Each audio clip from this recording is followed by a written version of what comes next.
బులెటిన్లో మరో breaking news చూస్తున్నాం. తమ సమస్యలను తక్షణమే పరిష్కరించాలని కోరుతూ తెలంగాణలోని ఆర్టీసీ కార్మికులు దాదాపు 4 ఏళ్ల తర్వాత మళ్లీ సమ్మెబాట పట్టనున్నారు.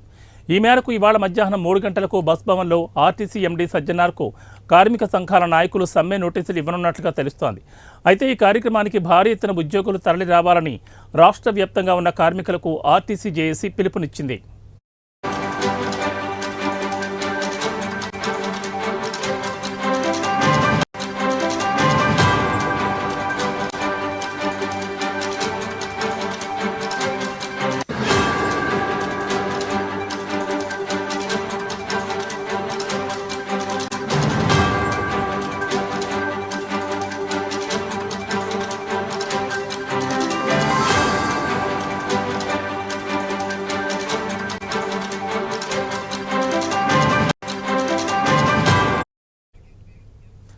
ఈ సందర్భంగా కార్మిక సంఘాల నేతలు మాట్లాడుతూ ఆర్టీసీలో కార్మికుల హక్కులను కాలరాస్తున్నారని ఆరోపించారు.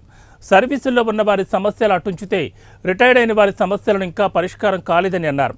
పెద్ద ఎత్తున పెండింగ్లో బకాయిలున్నాయని తెలిపారు. పే స్కేళ్ల పెంపు విషయంలో ఇప్పటి వరకు ముందడుగు పడలేదని అన్నారు. డిఏ బకాయిలు ఇప్పటి వరకు చెల్లించలేదని ఆరోపించారు. యూనియన్ల ఏర్పాటు, ప్రభుత్వంలో ఆర్టీసీ విలీనం అంశాలను ప్రభుత్వం విస్మరించిందని పేర్కొన్నారు. అదేవిధంగా ప్రభుత్వ ఉద్యోగులతో సమానంగా జీతాలను సవరిస్తామని హామీ ఇచ్చి ఇప్పటి వరకు అమలు చేయలేదని ఫైర్ అయ్యారు. హక్కుల సాధన, ప్రభుత్వం నుంచి రావాల్సిన ఆర్థిక ఇతర హామీల అమలుకు సమ్మె నోటీసు ఇవ్వనున్నట్లు జేఏసీ స్పష్టం చేసింది.